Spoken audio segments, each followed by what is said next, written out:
I'm going to work on this corner right here just to show you what I've been doing. And first thing you're going to want to do if it looks anything like this, you're definitely just going to want to clean it first. So give it a good cleaning, let it dry. And then also you don't want to be putting this on in direct sunlight. That's why the sun is starting to go down right now, and I'll probably have to finish this up tomorrow, but it's nice and cool right now. You don't want this to be blazing hot when you're trying to buff this out. So let me do a little section here and I'll show you how I do it. All right, I'm going to take my buffer, take my compound, put a couple little circles on here, and just dab that around there like that.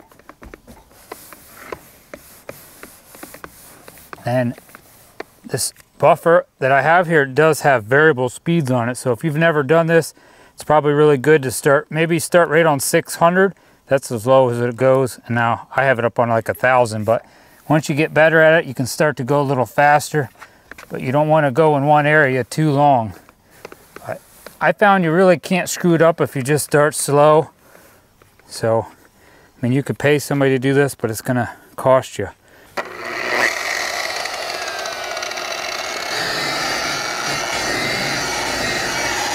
You just want to keep buffing that till all that compound goes away, and then you're going to want to probably do it a second time, and maybe a third time.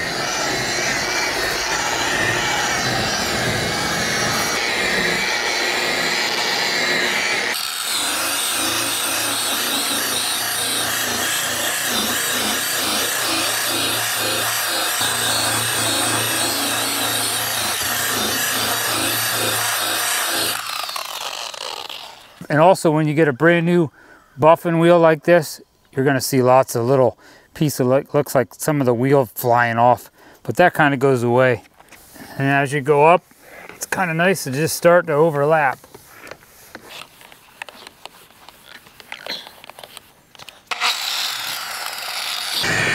And if you've never used a buffer, you can't put it right flat on there. You kind of keep it to a, just kind of use the edges of the buffer.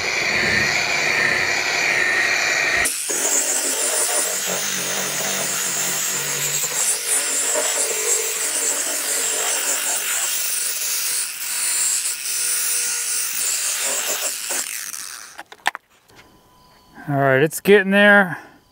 I definitely got to get this down here and buff that out a little more. It's starting to look way better than up here. Not as good as the other side.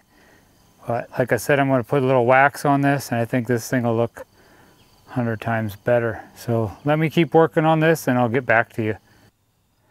All right, I put about probably around 3 to 4 coats of this Meguiar's one-step compound on, just to try to get some of that oxidation off my camper. Now I am going to take some Meguiar's wax, paste wax, and I'm going to wax this. So hopefully it'll make it last a little longer. It's definitely not perfect, but I'm not a professional, so I'm just trying to show you what somebody could do at your house. Now you could try to pay somebody to do this, but I'm sure this would probably, I don't know, if anybody knows out there what it would cost to redo the front of their camper, let me know. I'm going to guess it's got to cost at least $300-400 bucks, I bet you, for somebody to do this professionally.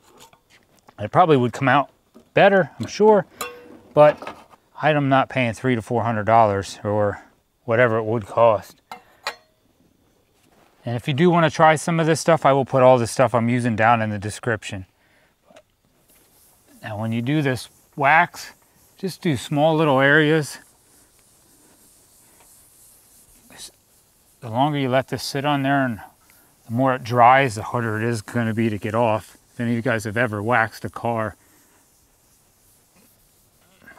I already did some on that side, so. My wife just got home. She said the camper does look a lot better. I'll have a before and after picture here at the end.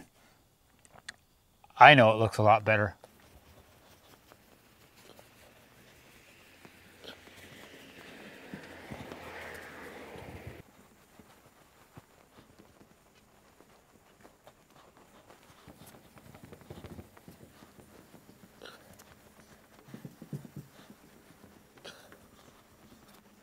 Now, if you do put some of this wax on there and you seem to let it sit on there just a little too long, Just take your buffer and go over it with your buffer, and then try to reapply it and take it off a little quicker, because it depends on how warm your fiberglass is to how fast that wax is going to dry. I really think it works better if you just put a little section and then pretty much wipe it right back off. Don't let it on there too dang long. You'll be able to feel how smooth it feels. If you want to go back over it a second time, you can, but you can feel the difference from where you don't have it and where you have it.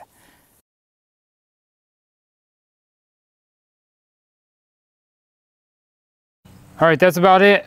Hope this video helped you out, showing you that you can fix the front of your camper without paying hundreds of dollars to have a professional do it. Like I said, it's probably not going to look as good as the professionals would do, but it's going to save you hundreds of dollars. So give this video a thumbs up, hit that subscribe button to help support my channel. God bless and happy camping.